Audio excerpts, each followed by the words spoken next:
오늘은 여러분 제가 그 필리핀 그 단기 선교 갔다 왔던 거 좀 이야기를 하고 최근에 하나님이 저에게 주신 또 큰 한 가지 또 마음이 있습니다. 그런 부분들을 오늘 좀 같이 나누는 시간이 되었으면 좋겠습니다. 자, 근본에 이제 필리핀 이제 선교를 갔다 왔는데 갈 수 있는 그런 상황들이 아니었습니다. 제가 뭐 교회 일도 그렇습니다만은 또 밖에서 하는 일도 있고 해가지고 갈 수 있는 그런 그 상황이 아니었는데 그 인솔하시는 그 목사님이 또 저를 또 제게 간절히 또 부탁을 하셔가지고 같이 좀 가자. 문 목사님이 같이 가야 되겠다. 그렇게 해서는 제가 그럼 기도해 보겠다. 그래서 그 일주일 동안 제가 기도를 하게 되었습니다. 기도를 계속하고 하나님께서 이번에 단기 선교 떠나는 게 하나님 뜻이 계시냐. 또 이걸 계속 이제 제가 묻고 기도를 하게 되었습니다.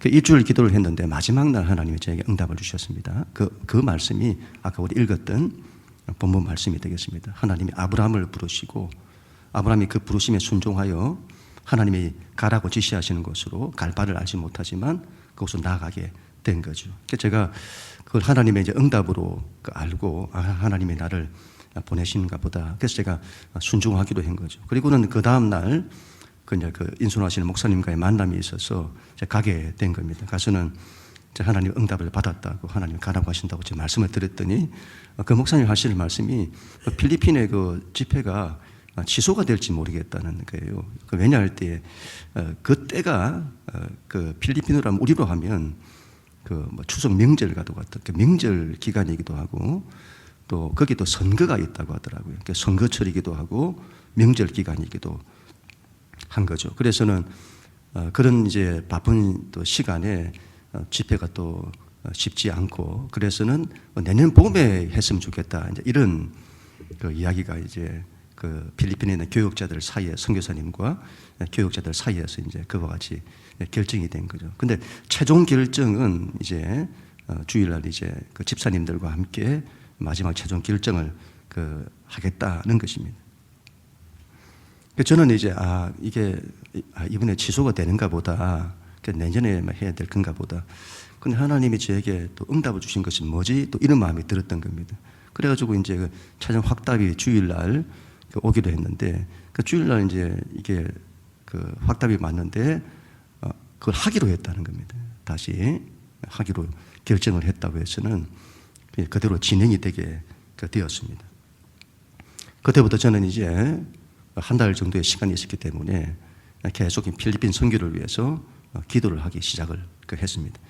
기도할 때에 그냥 필리핀에 대해서 이렇게 쭉 기도하고 그 필리핀의 주님의 교회를 위해서 쭉 기도하는 이렇게 기도가 되는 게 아니라 이상하게 그때는 기도를 할 때에 기도가 마치 제가 그 필리핀 그 주님의 교회 그 현장에 가 있는 것처럼 그런 마음이 제 안에 일어나고 그래서 기도 속에서 마치 이제 그 주님의 교회 안에 제가 있는 그런 마음들 가운데서 그 교회를 축복하며 기도를 하게 되었습니다. 하나님, 이 주님의 교회를 예수의 보혈로 덮습니다. 주님, 성령 하나님께서 이곳에 바람같이 불같이 임하여 주옵소서. 집회를 통해서 그곳에 있는 모든 성도들이 다 은혜를 받게 하시고 교회가 다시 한번 일어설 수 있는 귀한 시간이 되게 해주십시오. 그렇게 제가 기도를 했던 겁니다. 처음에는 4명 정도 이게 가는 걸로 이제 우리가 알고 이제 가실 만한 분이 안 계셔가지고 그렇게 준비를 했다가 뒤에 가서는 최종 7명이 되게 되었습니다.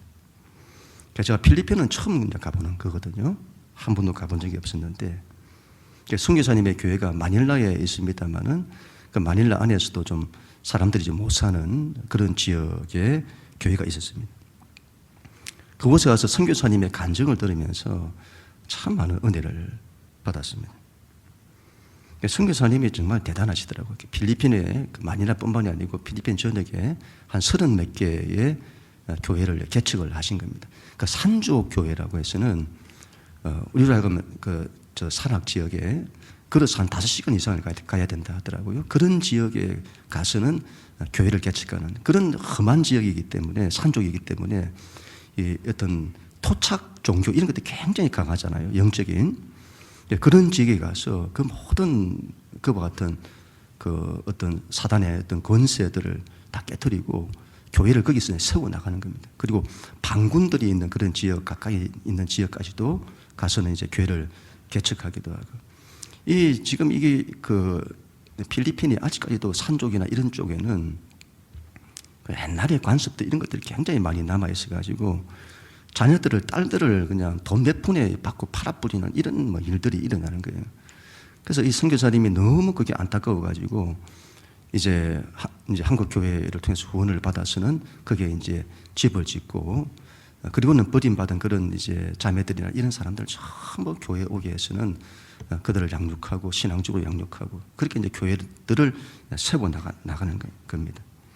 그 본교회가 이제 마닐라에 있는 거예요. 본교회가 마닐라에 있고 필리핀 전역에 이제 교회들이 흩어져 있게 되는 겁니다. 근데 이 본교회가 제일 큰 교회입니다만은, 그러나 코로나 이후에 굉장히 교회가 많이 약해졌다고 합니다. 이게 전 세계적인 현상인 것 같아요. 코로나 이후에 교회들이 굉장히 약해져 가는 겁니다. 다시 한번 영적인 불을 이렇게 태우고 교회가 다시 회복되기를 원하는 가운데 그런 집회를 그 선교사님이 요청을 하게 된 겁니다. 제가 갔다 왔던 사진을 좀 한번 보도록 하겠습니다. 한번 보시면, 이렇게 우리 7명이 떠나게 되었습니다. 다음, 이 필리핀 교회. 굉장히 교회가 크더라고요. 그 이전에는 코로나 전에는 한 아이들까지 한 500명 정도. 지금도 여기에 이제 아이들 500, 청년들 50, 청년들 한 50, 어른들 작년 100 해서 거의 뭐 200명 되는 교인이라고 하는데, 그 다음, 이 아이들 이제 앞에서 뭐 찬양하고 탁송하는 그런 것들이죠. 그 다음에, 집회하는 그런 모습들입니다. 그 다음, 이 플레이 안 되나요? 플레이가 안 되나요? 안 되면 넘어가겠습니다. 다음. 이거 사역하는 내용들. 그 다음. 이것도 사역하는 내용들. 그 다음. 그 다음. 이 자매는 귀신이 들린 자매였는데 치유가 나중에 되었습니다. 그 다음. 제가 이제 그 설교하는 내용입니다. 그 다음. 아까 옆에 계신 분이 선교사님이시고, 제가 설교할 때의 그의 본당의 모습입니다. 그 다음, 아이들이 얼마나 많은지요. 그 다음, 특송하고 하는, 그 다음, 찬양팀들하고 같이 찍었던 그 사진이 되겠습니다. 갔는데, 그 찬양을 하는데 찬양이 얼마나 그 은혜스럽고 또 뜨거운지 모르겠습니다. 이게 찬양을 하면 어린아이들부터 해서 청년들, 할아버지, 할머니까지 전체가 그냥 막 얼마나 열심히 찬양을 하는지. 그 어려운 찬양들을 우리가 볼 때도 이거는 굉장히 어려운 찬양인데, 우리가 큰 길을 만드시는 주님 이런 거 우리가 한 부른 적이 있잖아요. 유아히 하는 거, 유아히 그 나경배 그 I worship you 하는 그 찬양이 나온 지가 얼마 안 됐고 굉장히 어려운 찬양이거든요. 근데 그런 찬양들을 어린아이도 그렇고 할아버지 할머니도 그렇고 얼마나 잘 부르시는지. 죄송한 말씀입니다만 우리는 좀 연세가 드신 분들은 옛날에 찬송가가 익숙해가지고 찬송가는 잘 따라 하시지만 최근에 놓은 찬양들은 잘 못 따라 하시잖아요. 근데 여기는 연세가 많이 드신 분이나 어린아이 할 것 없이 전부 다 그냥 얼마나 그 어려운 것도 찬양을 열심히 하는지. 찬양을 인도하는 사람이나 그리고 악기를 다루는 사람이나 거침이 없는 겁니다. 그쪽에 국민성이 그래서 그런가요? 그런 것들을 굉장히 좋아하고 찬양 인도도 얼마나 잘하는지. 그리고 악기 다루는 것도 저도 제가 찬양 인도를 좀 해봤어요. 알잖아요. 이게 이 친구들 수준이 장난이 아닌 겁니다. 드럼이면 드럼, 이 건반이면 건반, 이런 부분들을 그것도 악보도 없이 그 전체를 다 치는 거예요. 그리고 한두 사람은 그런 게 아니고 드럼을 친다면 드럼을 청년들 몇 사람이 다 그렇게 잘 치는 겁니다. 기타도 그렇고 베이스도 그렇고 얼마나 잘하는지. 그런 가운데 이제 제가 찬양에 또 은혜도 받고 집회를 이제 시작하게 되었습니다. 첫날 저녁에 집회, 또 둘째 날 오전, 오후, 그리고 집회가 끝나면 이제 아픈 사람들 나오게 해서는 또 지우기도 이런 걸 하게 되는 겁니다. 근데 이걸 그 선교사님이 요청을 하셔가지고 그게 멤버를 꾸린 거라 하더라고요. 선교사님이 이제 너무 코로나 이후에 교인들을 다시 한번 영적으로 또 새롭게 하고, 그래서 제가 또 가보니까 이 필리핀 지역도 그렇고 뭐 이슬람권도 마찬가지입니다만 아픈 사람이 얼마나 많은지 모르겠습니다. 우리 밖에 나가면 우리나라가 얼마나 잘 사는지를 알잖아요. 여기는 병원비 이런 것들이 너무 비싸가지고 병원을 못 가는 거예요. 아프면 아픈 그대로 있는 겁니다. 그러니까 젊은 사람도 그렇고 연세 드신 분도 그렇고 아픈 사람이 너무 많은 거예요. 그분들에게 하나님의 살아계심을 또 체험케 하고 아마 선교사님이 그런 걸 원했던 것 같습니다. 그런데 여러분, 제가 집회를 하면서 제게 이런 마음이 들었습니다. 여기는 내가 낄 자리가 아닌데 이런 마음들이 참 많이 들었습니다. 왜냐할 때 오신 분들이 전부 은사 사역자들이에요.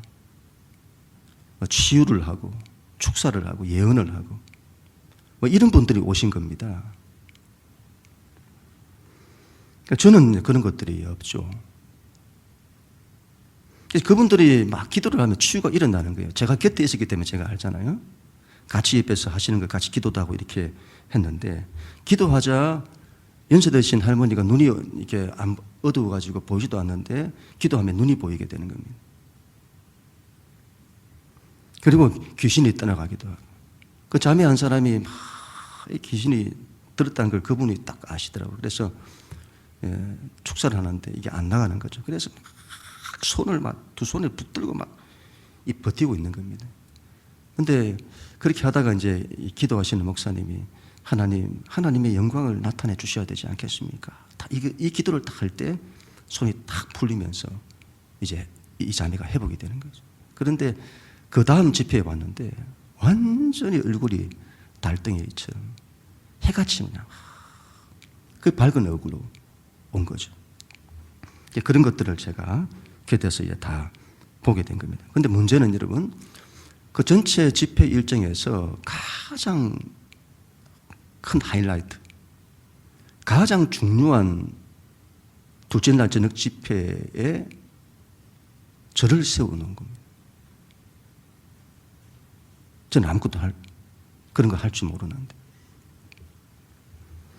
전체를 인솔하셨던 그 목사님이 저를 많이 아끼셔가지고 그 제일 중요한 집회에 저를 갖다가 세우는 겁니다. 이런 오전 오후 집회는 사람들이 명절이기도 하고 또 선거도 있고 또 일도 해야 되고, 그래서는 오전 집회가 첫날은 저녁 집회가 한 50명, 둘째 날은 오전 오후에서 50에서 한 100명 이렇게 온 겁니다. 그러나 저녁 시간에 제가 하는 그 집회 시간에 제일 많이 모이게 됩니다. 그날 150명 이상이 모인 것 같아요. 안 그래도 제가 부담스러운데 옆에 계신 목사님이 목사님이 제일 중요한 집회를 인도하게 되었다면서 기대가 된다고 자꾸 그런 말씀을 하시는 거예요. 제가 그런 말을 들을 때마다 이건 내가 낄 자리가 아닌데 괜히 온 것 아니냐 이런 마음이 들었습니다. 그런데 제 안에 한 가지 하나님의 응답을 받고 갔잖아요. 순종하는 마음으로 제가 가게 된 겁니다. 하나님, 제가 하나님의 뜻에 순종하겠습니다. 하나님이 여기 보내신 하나님의 뜻이 계실 줄로 믿습니다. 그리고는 그 말씀에 순종하기로 했습니다. 그 무슨 말씀을 전할까 고민을 했는데, 최근에 하나님께서 저에게 강하게 말씀하신 바가 있는데 그게 바로 복음이었습니다. 그래서 복음이 능력이고 복음보다 더 귀한 것이 없는 겁니다. 그래, 선교 현지에서 뭐가 필요하냐? 다른 많은 것들이 필요할 수 있겠습니다만 가장 중요한 게 복음이 아니냐. 그래서 제가 그분들에게 복음을 전하기로 결심을 했습니다. 단에 섰는데 여러분 걱정이 되기도 했습니다. 설교에 대한 전체 구상이 처음 또 서는 그 집회이기 때문에 중간에 잊어버리면 어떻게 하지? 여러 가지 걱정이 있었습니다. 또 긴장이 되면 어떻게 하지? 근데 전혀 여러분 긴장되지 않았고 성령님의 함께 하심이 느껴졌습니다. 설교가 기억이 안 나면 어떻게 하지? 걱정을 했는데 처음부터 끝까지 머릿속에서 구상했던 걸 다 말할 수 있게 되었고 그것보다 더하게 하나님이 해 주셨습니다. 이 복음을 전할 때에 사람들이 집중을 잘 할 수 있을까 걱정을 했는데 그런데 사람들이 얼마나 잘 집중을 하는지 모르겠습니다. 그냥 모든 게 다 빨려 들어오는 그런 느낌이에요. 제가 인생이 얼마나 고통 중에 있는지를 이야기를 했습니다. 우리 인간의 삶이 고통 중에 있다 이 말이죠. 그래서 우리에게는 구원이 필요하다는 것을 제가 말씀을 드렸습니다. 우리는 구원을 받아야 한다. 우리 인생의 모든 고통에서부터 구원을 받아야 한다는 가장 큰 고통이 죽음이고 죽음보다 더한 고통이 그 이후의 심판이라고. 그 모든 고통의 원인이 어디에 있냐 할 때 죄 때문에 있는 거라고.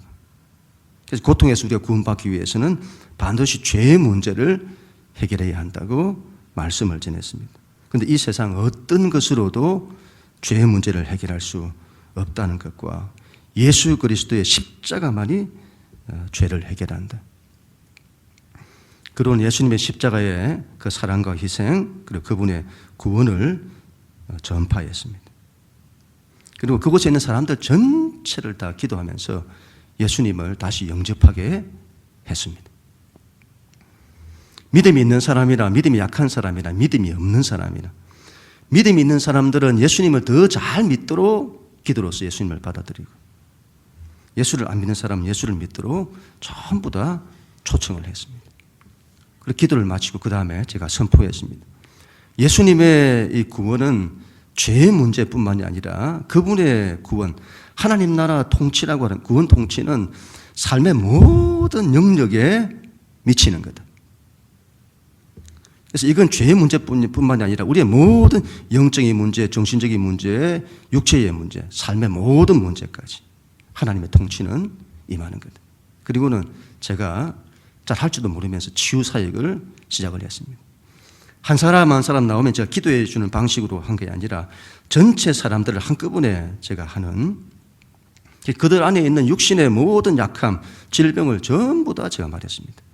머리가 아프신 분, 눈이나 귀가 아프신 분, 목이 아프신 분, 어깨가, 심장이, 위가, 간이, 콩팥이, 다리가, 관절이 모든 육체의 고통을 전부 예수님의 십자가로 옮기고 예수님의 치유가 그들 가운데 임하기를 함께 기도를 했습니다. 구원은 익스체인지다. 그제 말씀을 드렸습니다. 이러면 구원은 익스체인지인 겁니다. 우리의 죄를 그분에게로 옮기는 거고 그분의 의가 우리에게로 오는 거지. 우리의 상처와 아픔을 전부 그분에게로, 그분의 치유와 회복이 전부 우리에게로. 이렇게 기도를 하니까 기도가 막 일어나기 시작한 겁니다. 그 다음에 정신적으로 아픈 분들, 영적으로 아픈 분들, 죄 가운데 있는 분들, 정신적인 문제가 있는 분들, 마음 안에 있는 상처와 아픔과 분노와 두려움과 용서하지 못하는 것들과 그 모든 것들을 예수님의 십자가로 옮기고 그분의 치유와 회복이 오기를 기도했습니다. 그리고 세 번째로는 삶의 문제를 가지고 기도를 했습니다. 어떤 문제를 가지고 있는지, 어떤 가정의 문제를 가지고 있는지, 어떤 자녀의 문제를 가지고 있는지 그 문제를 가지고 마지막 세 번째는 주여 하고 우리가 하는 식으로 주여 부르고는 통성으로 기도를 하게 되었습니다. 그런데 정말 놀라운 일이 일어났습니다. 이 기도를 하는데 기도가 일어나기 시작하는데 얼마나 그냥 기도가 일어나는지. 성령께서 이곳에 함께 하셔서 전체를 건능으로 인도하시는 것들이 느껴질 정도로 기도가 일어나기 시작했던 겁니다. 성령께서 임재해서 만지시는 거죠. 근데 기도를 앉아서 우리가 함께 기도만 하는데도 사람들이 뒤로 넘어지는 겁니다. 그리고는 회복이 막 일어나는 거예요. 회복이 일어나고 치유가 일어나는 겁니다. 나중에 선교사님이 하시는 말씀이 풀어지니까 모든 게 다 풀어지는 것 같다고. 모든 게 다 풀어지는 거예요. 그러면 제 집회 이후로 사역이 열리기 시작하는 겁니다. 앞에까지는 이제 그런 사역에 그쪽 교인들도 익숙이 안 된다든지 이게 적극적으로 이걸 하지를 못하시더라고요. 근데 제 집회 이후에 하나님의 사역의 문들을 열어주셔서 그다음부터는 사역에 막 하나님의 역사들이 막 일어나게 되는 거죠. 그때 제가 여러분 크게 깨달았습니다. 하나님의 뜻일 때 여러분 순종하세요. 하나님 말씀에 우리가 순종하는 겁니다. 그러면 하나님의 역사를 나타내시는 거죠. 그리고 예수를 전하는 겁니다. 복음을 전하는 거예요. 제가 그들에게 예수 그리스도의 복음을 전한 겁니다. 그분의 구원을 전한 거예요. 우리를 살리는 구원을 전하니까 성령께서 그 구원이 실제임을 나타내 보여주시는 겁니다. 제가 하나님께서 참 이 마닐라 주님의 교회를 사랑하셔서 여러 목사님과 저를 그곳에 보내셨구나 이런 마음들이 참 많이 들었습니다. 많은 분들이 회복이 일어나게 된 거예요. 그런 부분도 있었지만 여러분 제 개인적인 부분도 있었습니다. 하나님께서 나에게 뭔가를 말씀하시나? 하나님께서 나에게 뭔가를 보게 하시려고 나를 보내셨나? 하나님이 나에게 뭔가를 주시려고 보내셨나? 이러한 저런 마음이 들었습니다. 같은 방을 썼던 목사님이 이제 두 사람이 한 방을 썼는데 같은 방을 썼던 그 목사님이 계셨습니다. 원래 저는 선교사님과 같은 방을 쓰기로 되어 있었는데 선교사님이 사정이 계셔서 이제 우리와 함께 주무실 때는 함께 하지를 못하고 다른 한 분 목사님이 코를 너무 많이 고셔가지고 독방을 원하셔가지고 그분 독방을 주고 그분하고 같이 이제 쓰실 분이 저하고 같이 이제 방을 쓰게 된 겁니다. 전혀 예정에도 없었던 한 목사님과 방을 쓰게 된 거죠. 그런데 여러분 이 목사님이 너무 좋으신 거예요. 그분의 간증을 듣게 되었습니다. 아버지가 자살하시고 남동생도 자살하고 본인도 자살을 3번 시도했다 하더라고요. 다 실패를 하고 그리고는 더 이상 길이 없어서 하나님 앞에 40일 기도를 했다는 겁니다. 근데 그 40일 기도 중에 하나님을 만나고 하나님부터 이 은사를 받게 되셨다는 거죠. 근데 이분이 은사 사역자들을 치고 굉장히 겸손하신 겁니다. 사람이 너무 좋으시고 겸손하신 거예요. 이분이 필리핀에 오기 전에 하루에 기도를 7시간씩 2주 동안 했다는 겁니다.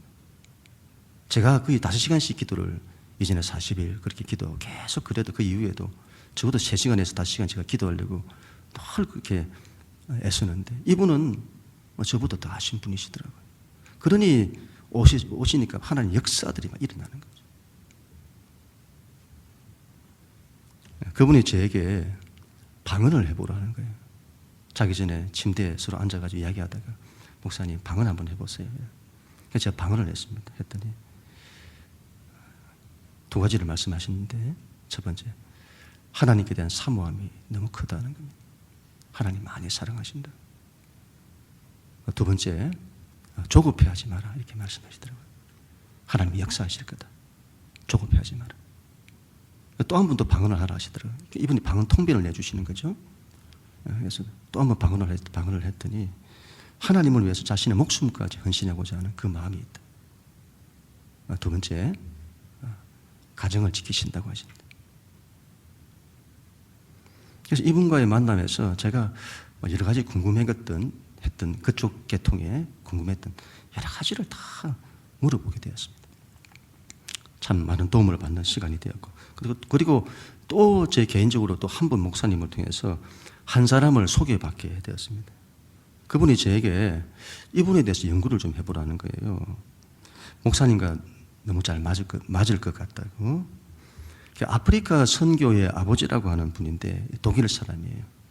라인하르트 본케라고 하는 사람인데 제가 그 오랫동안 신학하고 목회하면서 한 번도 들어보지 못했던 사람입니다. 그런데 이 사람이 아프리카 선교의 아버지라고 하시더라고요. 아프리카를 복음하는데 정말 결정적인 역할을 했던 사람이 이 라인하르트 본케라는 사람이더군요. 기독교 역사에서 가장 큰 집회 150만과 200만 명 집회를 하셨던, 우리나라가 여러분 빌리그레임 목사님이 오셨을 때 여의도에서 100만 집회를 했잖아요.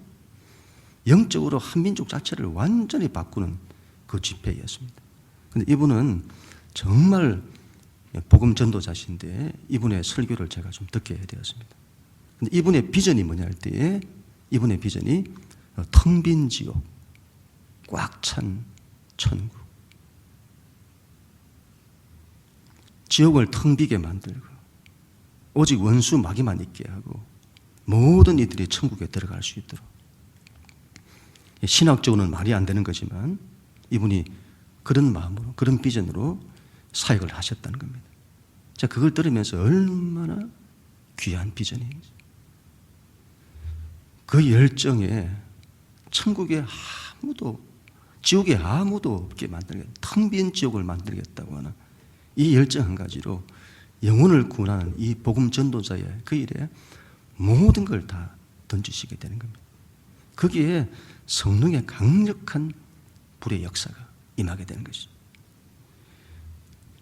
이분 이야기에 제가 나이지리아에서 십몇만 명이 집회를 할 때에 그때 이야기를 하시던데 앞에 계신 목사님들이 전부 울고 계시더라는 거예요. 그래서 이 목사님 왜 우시냐, 오늘은 기쁜 날이 아니냐, 왜 다들 우시냐 했더니 선교사님이 몰라서 그렇다. 선교사님, 이곳에 모인 이 어마어마한 사람들의 90%가 전부 무슬림이라는 겁니다. 그들이 예수 그리스도의 복음의 메시지를 들은 겁니다. 그들이 이번 예수 그리스도의 복음의 메시지를 듣는다고 그들이 변화됩니까? 절대로 안 변하죠. 그 집회 자리에 성령의 강력한 역사들이 일어나게 된 겁니다. 그들이 다 예수를 영접하는 거죠. 그런 어마어마한 이 일들을 이루신 겁니다. 오순절 성령 강림 이후에 베드로가 복음을 선포할 때에 그 한 번의 복음 선포로 3,000명, 5,000명 회개하고 돌아오잖아요. 그런 역사들이 일어나는 겁니다. 이분이 그 육상선수 칼 루이스에 대한 이야기를 제가 들으면서 참 많은 걸 제가 깨닫게 되었습니다. 칼 루이스 이름 아시죠? 지금은 우사인 볼트입니다만은 저희가 자랄 때는 칼 루이스가 세계적인 육상 선수였습니다. 그런데 이분이 이제 이런 이야기를 한 거예요. 칼 루이스라는 이 사람이 자기 집을 방문한다고 여길 때 그 사람이 우리 집을 방문했다는 거예요. 그 얼마나 좋겠냐는 거죠. 그 사람을 만나게 되고 그 사람과 대화하고 또 차도 마시게 되고 그 감격이 얼마나 크겠냐는 거죠. 그러나 여러분, 그런 칼 루이스의 방문에 대단한 기쁨과 감격은 있더라도 근데 그런 자기 집을 방문한 그 칼 루이스가 얼마나 대단한 사람인지는 아직 나타나지 않는다는 거예요. 그런데 이 칼 루이스가 자기 집을 방문하는 것이 아니라 육상 경기장으로 이 칼 루이스를 딱 보내면 이 칼 루이스가 대단한 일을 이룬다는 겁니다. 그러면서 이제 성령님에 대한 것들을 이야기하시는 거죠. 우리 안에 성령님이 오신 겁니다. 그게 얼마나 큰 기쁨이고 감격인지요. 그러나 우리 안에 성령님이 내주하신다는 것으로 성령님이 얼마나 대단한 분인지를 우리는 알지 못한다는 겁니다. 그런데 그 성령님을 사역의 현장으로 보내면 정말 놀라운 역사를 만들어내신다는 겁니다. 제가 이분을 통해서 돌아가신 하용주 목사님이 그렇게 강조하셨던 말씀과 성령에 대한 것을 다시 듣게 되었습니다. 창세기 여러분 1장 2절에 태초에 하나님이 천지를 창조하실 때에 그때 땅이 혼돈하고 공허하며 어둠이 깊음 위에 있었는데 그때 하나님의 영이 수면 위에 운행하셨다 이렇게 말씀합니다. 세상이 창조될 때 하나님의 영 성령님께서 이 땅 가운데 운행을 하신 겁니다. 그러나 운행은 하셨지만 아직 어떤 일은 일어나지 않았습니다. 그런데 거기에 말씀이 임하는 겁니다. 빛이 있으라 하는 말씀이 임하죠. 그러자 그때부터 성령님이 그 말씀에 따라 놀라운 역사를 이루시는 겁니다. 빛을 창조하시게 되는 거죠. 그래서 성령은 말씀을 기다린다.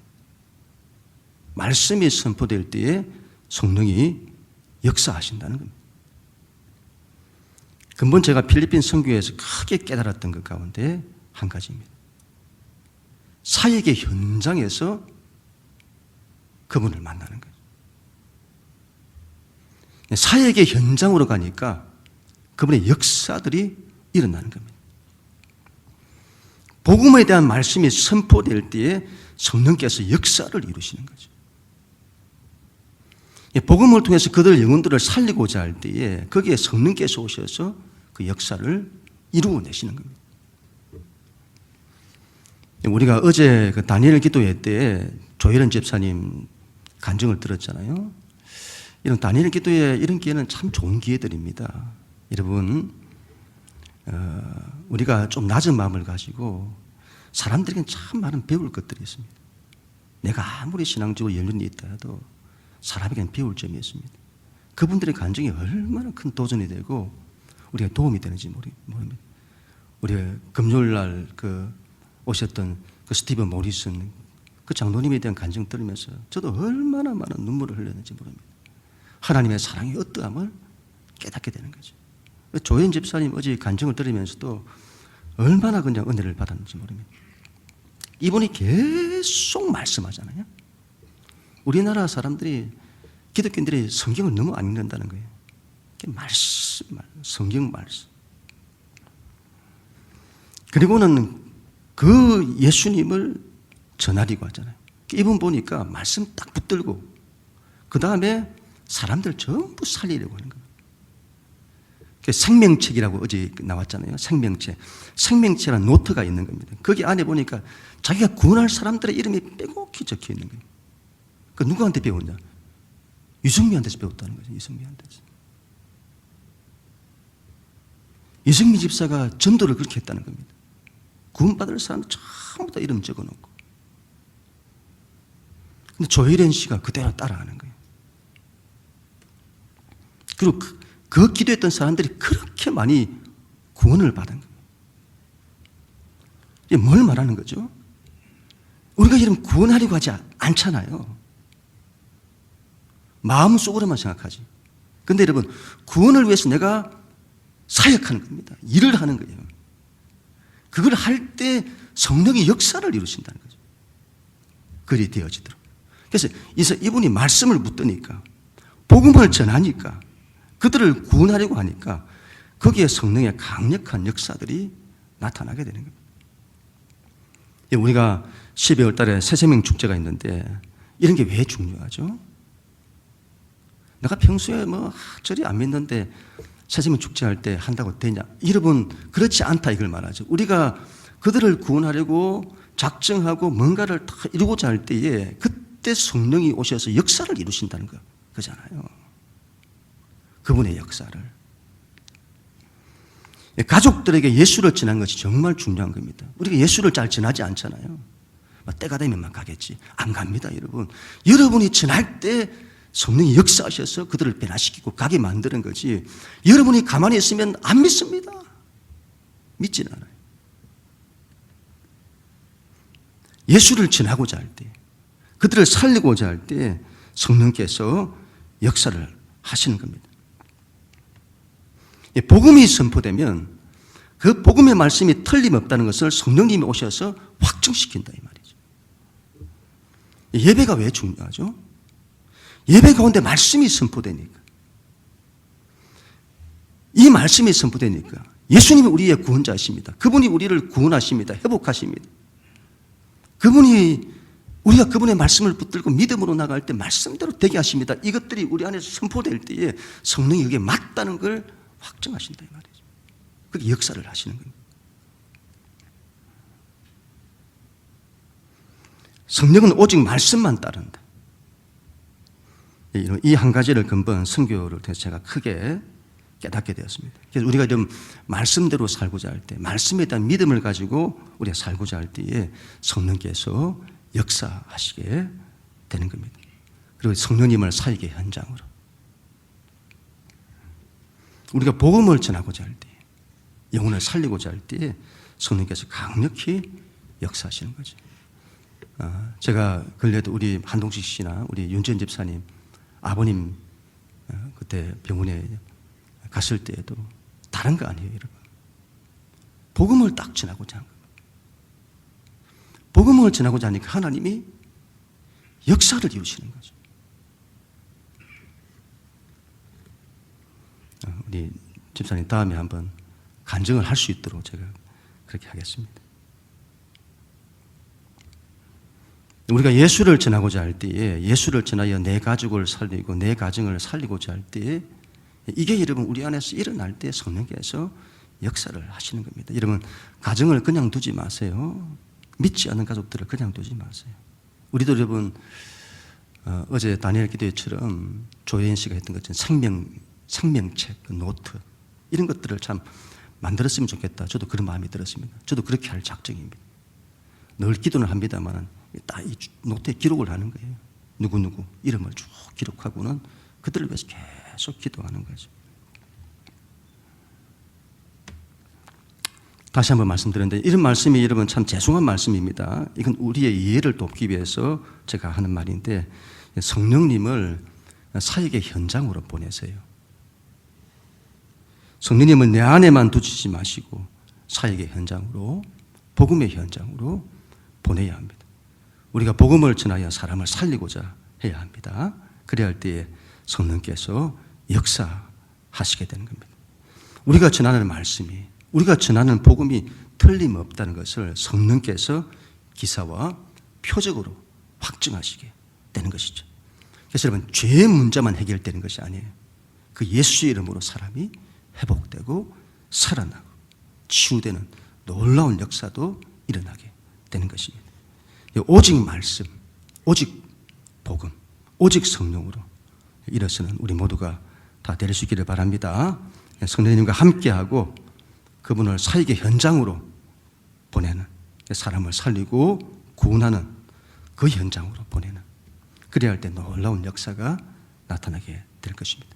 그런 일에 귀하게 쓰임받는 우리 모두가 다 될 수 있기를